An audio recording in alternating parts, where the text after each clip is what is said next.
Hey everybody, what's going on? And welcome to Guns N' Roses Central. And I wanted to talk about a rare interview that I don't think a lot of people have read with Matt Sorum. This is, I think, around the year 2000 or so, and this is from snakebit.org. And the title of the interview is Matt Sorum Surviving Superstardom. So he talks pretty candidly about his time with Guns N' Roses, all the conflict that happened between the band when they were on the road and in the studio, and what eventually led to him quitting the band. So one of the things that he talked about was how the band really embraced him. He said the band really embraced me and took me seriously as an integral part of what they had become. It brought me a lot of notoriety as a rock drummer. As it was wild, after that tour I was famous, people knew my face, I couldn't even go out. I'd be in different countries and couldn't leave the hotels. I got chased by people. I remember getting off the airplane in Japan and there were thousands of kids waiting at the airport. When we went to Rio for the first time, I was instantly recognized because we had 7 top 10 singles on the charts. When we got there, it was basically like being the Beatles. Things got really crazy. We were flying around on a private 727. I had my own bodyguard and bag guy.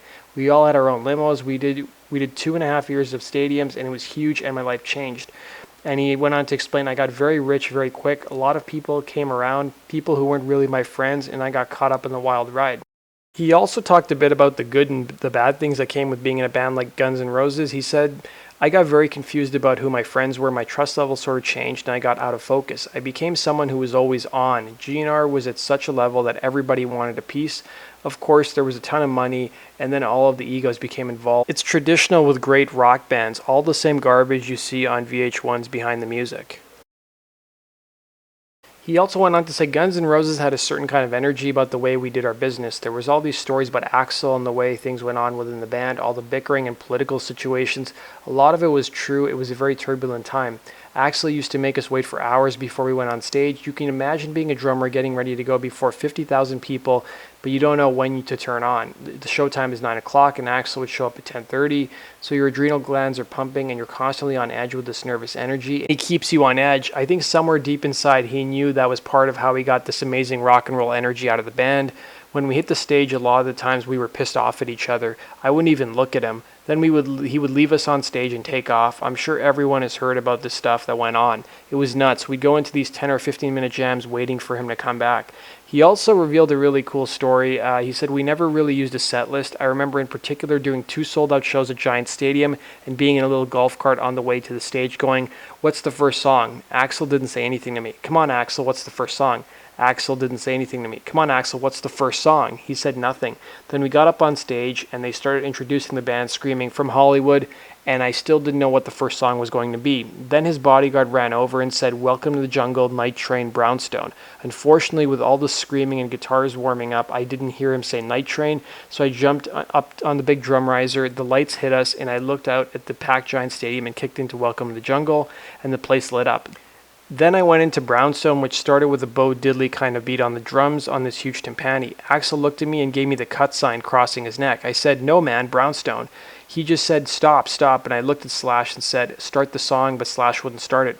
Axl yelled in the mic, stop.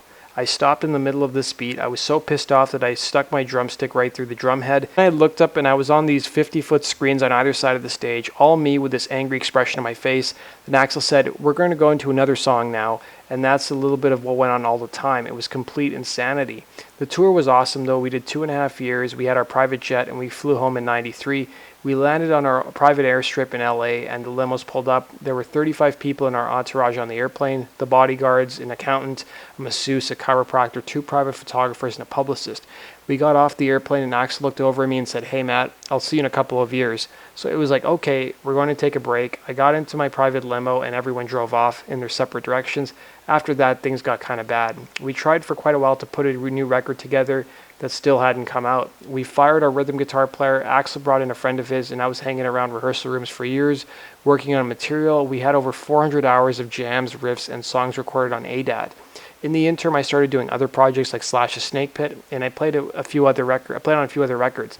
I did the Neurotic Outsiders record, which is my band with Steve Jones and John Taylor. GNR would rehearse from 10 a.m. at night until 6 in the morning, and Axl wouldn't even show up until 1 or 2 in the morning.